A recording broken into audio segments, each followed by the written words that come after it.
अस्सलाम वालेकुम, मेरा नाम डॉक्टर अवैस अनवर है और हमने बात करनी है फ़र्स्ट ईयर के टॉपिक की जिसका नाम है specialised branches of biology. Last time हमने पिछले लेक्चर के अंदर हमने इंट्रोडक्शन डिस्कस किया था, थोड़ा सी इंट्रोडक्शन की बातें की थी बायोलॉजी से रिलेटेड। अब हम बात करते हैं कि बायोलॉजी के अंदर स्पेशलाइज कौन कौन सी ब्रांचेस होती हैं। 9th क्लास के अंदर आपने जब बायोलॉजी पढ़ी थी तो उसके अंदर आपने कुछ ब्रांचेस पढ़ी थी लाइक एनाटमी। एनाटमी के अंदर आप किसी भी ऑर्गेनिज्म का, प्लांट हो या एनिमल हो या कोई भी ऑर्गेनिज्म हो, उसका एक्सटर्नल स्ट्रक्चर डिस्कस करते हैं। फॉर एग्जांपल इंसानों की अगर हम बात करें तो इंसानों की बॉडी के अंदर कितने पार्ट्स हैं, कितने हाथ हैं, कितनी उंगलियां हैं, उनके फीचर्स क्या हैं, ये तमाम चीज़ें जो एक्सटर्नली आप स्टडी करते हैं, ये तमाम चीज़ें एनाटमी के अंदर आती हैं। फिर आप डिस्कस करते हैं कि किसी भी पार्ट का फंक्शन क्या है। हाथ है अगर तो उसका फंक्शन क्या है, पैर है अगर तो उसका फंक्शन क्या है, आइज़ हैं तो उसका फंक्शन क्या है, ये आप डिस्कस कर रहे थे फिजियोलॉजी के अंदर। सिमिलरली अगर आप डिस्कस करें कि जब ऑर्गेनिज्म बनता है, लाइक इंसान अगर जब बन रहा होता है मदर की बॉडी के अंदर, तो वो किन किन स्टेजेस से गुजरता है, तो ये आप स्टडी करते हैं एम्ब्रियोलॉजी के अंदर। बिल्कुल इसी तरह सेल बायोलॉजी थी जिसके अंदर सेल के स्ट्रक्चर और फंक्शन के बारे में पढ़ा जाता है। हिस्टोलॉजी के अंदर टिश्यूज़ के बारे में पढ़ा जाता है। जेनेटिक्स के अंदर इनहेरिटेंस के बारे में कि पेरेंट्स से कैरेक्टर किस तरह से ट्रांसफ़र होते हैं बच्चों के अंदर पे। आपने फिर पेलियोंटोलॉजी पढ़ी थी जिसके अंदर फॉसिल्स की स्टडी होती है, यानी ऐसे तमाम प्लांट्स और एनिमल्स जो आज के दौर में ज़िंदा नहीं है लेकिन उनका बच्चा कुछ आपको मिलता है किसी पत्थर में से, किसी ज़मीन के टुकड़े में से। तो ये कुछ ब्रांचेस थी जो आपने 9th क्लास में डिस्कस की थी। इनसे डिफरेंट कुछ ब्रांचेस हैं जो कि यहाँ पर हमारे पास फर्स्ट ईयर के अंदर मौजूद है। The first branch is molecular biology. ये बड़ी रिसेंट सी ब्रांच है। क्यों रिसेंट ब्रांच है? क्योंकि मॉलिक्यूल्स को देखने के लिए आपके पास पहले माइक्रोस्कोप तो था नहीं, फिर जब माइक्रोस्कोप बना तो वो लाइट माइक्रोस्कोप था, उससे सेल प्रॉपर्ली नज़र नहीं आता, मॉलिक्यूल्स क्या नज़र आएंगे। तो अब जो इलेक्ट्रॉन माइक्रोस्कोप है उसके बाद से बड़ा आसान हो गया है मॉलिक्यूल्स की स्टडी करना। अब ये मॉलिक्यूल्स कौन से हैं जो मॉलिक्यूलर बायोलॉजी में स्टडी किए जाते हैं? तो ये वो तमाम मॉलिक्यूल्स हैं, मेजर मॉलिक्यूल्स इन्हें हम कहते हैं, मैक्रो मॉलिक्यूल्स इन्हें हम कहते हैं। ये वो बड़े मॉलिक्यूल्स हैं जो हमारे सेल्स के अंदर मौजूद होते हैं, सेल्स को बनाते भी हैं, यानी स्ट्रक्चर के अंदर मौजूद होते हैं और फंक्शन के अंदर। फॉर एग्जांपल आपने एंजाइम्स का नाम नहीं सुना होगा शायद, 3rd चैप्टर के अंदर हम डिस्कस करेंगे एंजाइम्स के बारे में। एंजाइम्स होते हैं वो मॉलिक्यूल्स जो हमारी बॉडी के रिएक्शंस को स्पीड अप करते हैं, तेज़ करते हैं। वो एंजाइम्स बने होते हैं प्रोटीन से। प्रोटीन एक मॉलिक्यूल है, तो कौन सी प्रोटीन्स हैं, किस तरह के अमाइनो एसिड है जो कि इस एंजाइम को बना रहे हैं, उसका स्ट्रक्चर क्या है, ये स्टडी किया जाएगा मॉलिक्यूलर बायोलॉजी के अंदर। Similarly nucleic acid, nucleic acid किसे कहते हैं भाई?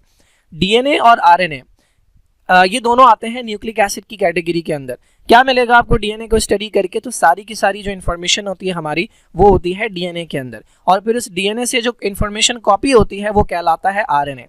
इस वक्त आप देख रहे हैं कि पेंडेमिक चल रहा है कोरोना वायरस का, तो अगर आप समझना चाहते हैं कि जो वायरस है वो किस तरह से बिहेव करता है, तो आपको पढ़ना पड़ेगा उसका डीएनए। उसके डीएनए को जब आप पढ़ेंगे, उसके डीएनए को खोल के देखेंगे कि वो क्या क्या चीज़ें बनाने की एबिलिटी रखता है, उसके बाद ही आप जो है वो उसके खिलाफ कोई ना कोई वैक्सीन या उसके खिलाफ कोई ना कोई ट्रीटमेंट बना सकते हैं।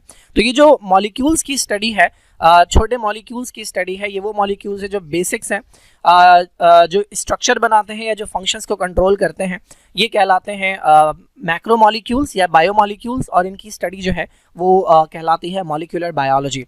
इसमें प्रोटीन भी आ जाते हैं, न्यूक्लिक एसिड भी आ जाती हैं, carbohydrate like for example starch या ग्लाइकोजन या सेलुलोज, प्लांट्स की सेल वॉल के अंदर जो सेलुलोज होता है वो भी एक बड़ा मॉलिक्यूल है, तो उसको भी स्टडी करना ये भी आता है मॉलिक्यूलर बायोलॉजी के अंदर। इसके अलावा लिपिड्स की डिफरेंट वैरायटीज़, लिपिड्स की डिफरेंट टाइप्स हैं। लाइक एक टाइप है लिपिड की जो स्टेरॉइड कहलाती है, वो स्टेरॉइड बेसिकली हमारे हार्मोन्स बनते हैं उससे। तो इन तमाम मॉलिक्यूल्स की स्टडी जो है ये मॉलिक्यूलर बायोलॉजी के अंदर होती है। नेक्स्ट जो ब्रांच है वो है माइक्रोबायोलॉजी। ये आप 9th में भी इसका नाम सुन चुके हैं।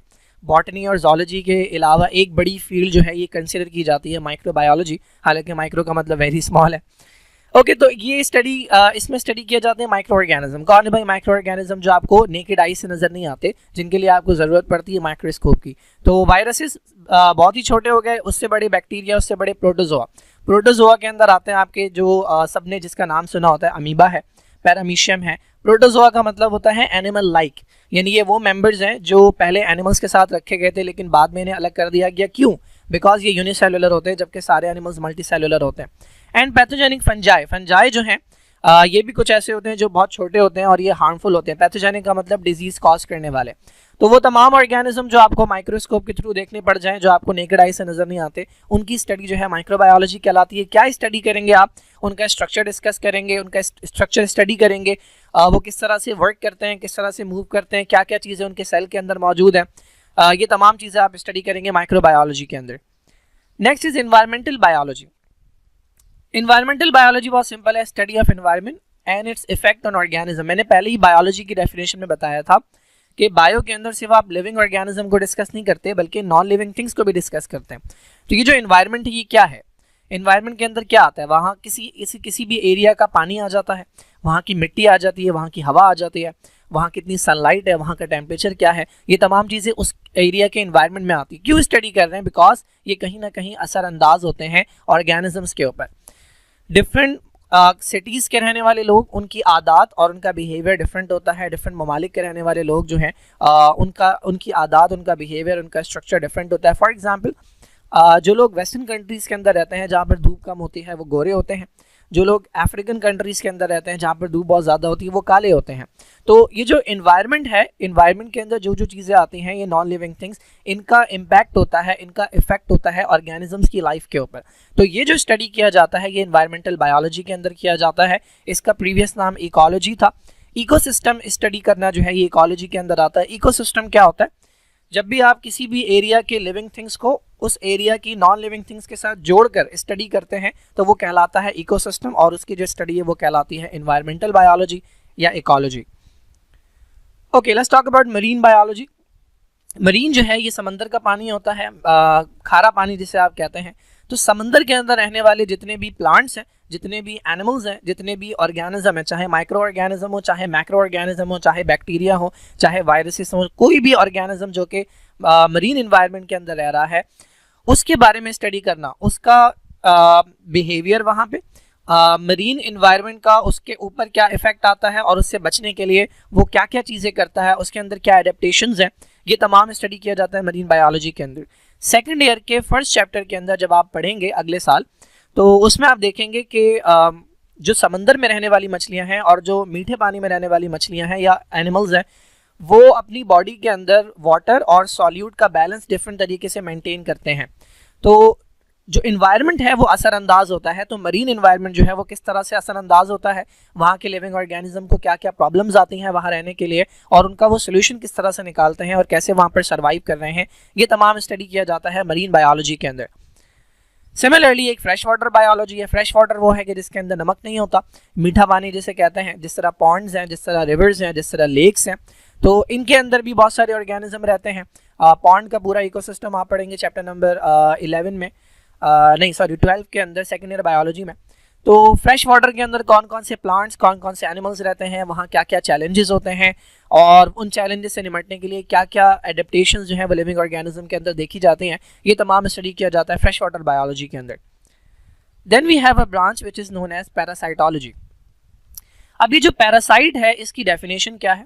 पैरासाइट एक ऐसा ऑर्गेनिज्म होता है जो किसी दूसरे लिविंग ऑर्गेनिज्म से फूड हासिल करता है और बदले में उसे नुकसान पहुंचाता है। बीमार करे या ना करे, नुकसान पहुंचाता है। नुकसान क्या है भाई? जाहिर सी बात है, जब आप किसी चीज़ से, किसी ऑर्गेनिज्म से फूड ले लेंगे तो उसके पास कम हो जाएगी, तो नुकसान हो गया। कई बार ऐसा होता है कि पैरासाइट नुकसान के साथ साथ बीमारी भी कॉज करता है। तो फॉर एग्जाम्पल प्लाज्मोडियम है। प्लाज्मोडियम इंसानों के अंदर जब आता है तो एक तो उनसे फूड लेता है, उनके सेल्स को डिस्ट्रॉय करता है और फिर बीमारी भी कॉज करता है, जिसे आप मलेरिया कहते हैं। तो ये एक पैरासाइट है। तो पैरासाइट की डिफरेंट टाइप्स होती हैं। कुछ ऐसे पैरासाइट होते हैं जो टोटली डिपेंडेंट होते हैं ऑर्गेनिज्म पे, और कुछ ऐसे होते हैं जो पार्शियली डिपेंडेंट होते हैं। फॉर एग्जांपल वायरस का नाम आपने सुना है। वायरस एक ऑब्लिगेट पैरासाइट है। क्या मतलब ऑब्लिगेट का? वायरस अपने होस्ट के बिना नहीं रह सकता। होस्ट वो है जिससे वो फूड लेता है या जिस पर वो डिपेंडेंट होता है। तो वायरस अपने होस्ट के बगैर जिंदा नहीं रह सकता, तो वायरस को हम कहते हैं टोटल पैरासाइट या ऑब्लिगेट पैरासाइट। इसके अलावा दूसरे पैरासाइट ऐसे होते हैं बहुत सारे कि जो होस्ट पर डिपेंडेंट होते हैं लेकिन उसके बिना भी सर्वाइव कर जाते हैं। सिमिलरली कुछ पैरासाइट वो होते हैं जिनका एक होस्ट होता है, कुछ पैरासाइट वो होते हैं जिनके 2 होस्ट होते हैं। तो ये डिफरेंट टाइप्स है पैरासाइट की। पैरासाइटोलॉजी के अंदर आप क्या डिस्कस करते हैं? उसकी लाइफ साइकिल। लाइफ साइकिल का मतलब वो किन किन स्टेजेस से गुजर रहा है। फॉर एग्जांपल अगर एक मच्छर की अगर हम बात करें तो हमारे पास जो मॉस्किटो है वो भी पैरासाइट है, क्योंकि वो भी हमसे फूड लेके बदले में हमें नुकसान पहुंचाता है। तो मच्छर जो है वो किन किन स्टेजेस से ग्रो कर रहा है, कैसे कैसे वो पैदा होता है, किन किन जगहों पर पैदा होता है, कौन कौन से स्टेजेस से गुजरता है, क्या क्या चीज़ें उसे चाहिए होती हैं, किस तरह वो फुल एडल्ट बनने के बाद दोबारा रिप्रोड्यूस करता है, ये पूरी उसकी लाइफ साइकिल है। उसके बाद मोड ऑफ ट्रांसमिशन, कोई बीमारी जो है वो किस तरह से फैलती है। फॉर एग्जाम्पल एड्स की अगर हम बात करें तो एड्स का जो वायरस है वो किन किन तरीकों से फैलता है। चैप्टर नंबर 5 के अंदर आप डिस्कस करेंगे कि एड्स का जो वायरस है वो सेक्सुअल कॉन्टैक्ट से फैलता है, ब्लड ट्रांसफ्यूजन खून देने से अगर चेक ना किया जाए, नीडल्स या सिरिंजेस को दोबारा इस्तेमाल करने से चांसेस होते हैं। तो ये तमाम चीज़ें आप स्टडी करते हैं, ट्रांसमिशन किस किस तरह होता है, और इंटरेक्शन विद द होस्ट, यानी एक ऑर्गेनिज्म, एक पैरासाइट जब अपने होस्ट की बॉडी में जाता है तो वो किस किस तरीके से उसको डैमेज करता है, कहाँ कहाँ जाता है, कौन कौन से एरियाज़ में जाता है, कैसे सेल में दाखिल होता है, कैसे सब कुछ डिस्ट्रॉय करता है। ये तमाम चीज़ें आप स्टडी करते हैं। इनको पढ़ने के बाद ही आप पता लगा सकते हैं कि फ़लाँ जो पैरासाइट है उसे रोकने के लिए क्या कुछ किया जा सकता है, उसके खिलाफ कौन सी दवा बनाई जा सकती है। फॉर एग्ज़ाम्पल एक वायरस है जो कि ये हमारे पास इंसान का सेल है, ठीक है, और इसके ऊपर ये एक रिसेप्टर लगा हुआ है। एक वायरस है जो इस रिसेप्टर के ऊपर आकर बैठता है, ये वायरस है, ठीक है। जब आपने स्टडी कर लिया कि ये वायरस जब इस रिसेप्टर पे बैठता है तभी अंदर जाता है, इसके अलावा नहीं जा सकता, तो आप कोई ऐसी दवा बना लेंगे, ये दवा बना ली आपने, जो कि आके इस रिसेप्टर को ब्लॉक कर देती है। जब रिसेप्टर ब्लॉक हो जाएगा तो वायरस बॉडी में जाने के बावजूद सेल में नहीं जा सकेगा। जब सेल में नहीं जा सकेगा तो अपनी कॉपी नहीं बना सकेगा। जब अपनी कॉपी नहीं बना सकेगा तो वो नंबर इंक्रीज नहीं होगा। तो ये आप तभी बना सकते हैं। ये जो वायरस के ऊपर अभी रिसर्च चल रही है, तो इन्होंने पूरा स्टडी कर लिया है कि किस किस तरीके से ये सेल के अंदर जाता है, किस किस तरीके से सेल को नुकसान पहुंचाता है, डैमेज करता है। तो अब इंशाल्लाह कोई ना कोई दवा जो है वो ऐसी आ जाएगी जो इसको अपना काम करने से रोकेगी। तो ये तमाम चीज़ें पैरासाइटोलॉजी के अंदर डिस्कस की जाती है। Next is human biology. जाहिर है नाम से पता लग रहा है, एवरीथिंग रिलेटेड टू ह्यूमन, हर वो चीज़ जो इंसानों से रिलेटेड है वो स्टडी की जाती है। तो MBBS जो है जिसके अंदर आपको डॉक्टर बनाया जाता है, तो उसके अंदर मेनली आप इंसानों को ही डिस्कस करते हैं, एनिमल्स प्लांट्स को नहीं करते।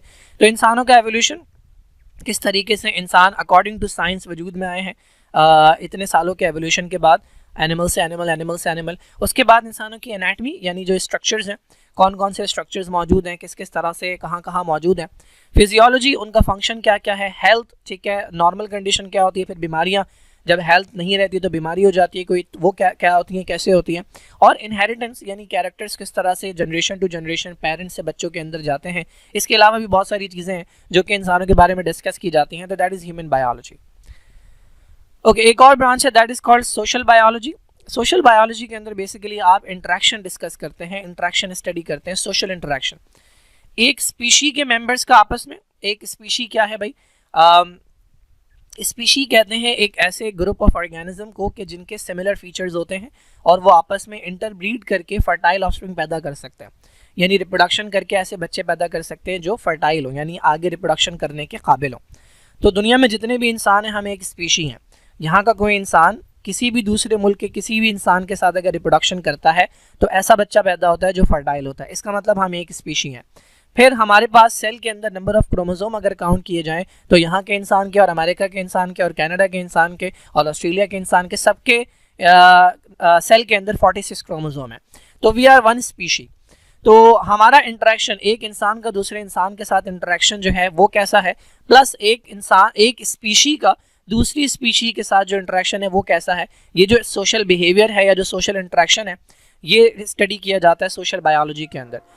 इससे पता क्या लगता है कि जो बिहेवियर्स हैं उनमें से कुछ ऐसे होते हैं जो इनहेरिटेड होते हैं और कुछ ऐसे होते हैं जो लर्नड होते हैं, सीखे हुए होते हैं। इनहेरिटेड क्या है भाई, तो आपने नोटिस किया होगा कि अगर आप चूजे के आगे आगे भागते हैं या बत्तख के आगे आगे भागते हैं तो आपके पीछे पीछे भागती है। ये इनहेरिटेड बिहेवियर है, ठीक है, ये किसी ने सिखाया नहीं है उसे। सिमिलरली मकड़ी जो जाल बनाती है उसे किसी ने सिखाया नहीं है। ये सारे इनहेरिटेड बिहेवियर्स होते हैं। इंड्यूस, कल्चरली इंड्यूस या फिर सीखे हुए बिहेवियर्स वो होते हैं जो आप ऑब्जर्वेशन से या अपनी सोसाइटी से या इन्वायरमेंट से सीखते हैं। तो ये तमाम चीज़ें स्टडी की जाती हैं सोशल बायोलॉजी के अंदर। Then the last one is biotechnology. इसके ऊपर इसकी डेफिनेशन बच्चे जो है वो 9th क्लास से रटते आए हैं कि it is the use of data and techniques and blah blah blah for the welfare of Mankind, right. तो ये भी एक रीसेंट ब्रांच है मॉलिक्यूलर बायोलॉजी की तरह, ऑल्दो अब ये आइडेंटिफाई की गई है, जबकि इसके हिसाब इसका जो काम हो रहा था वो तो सदियों से हो रहा था।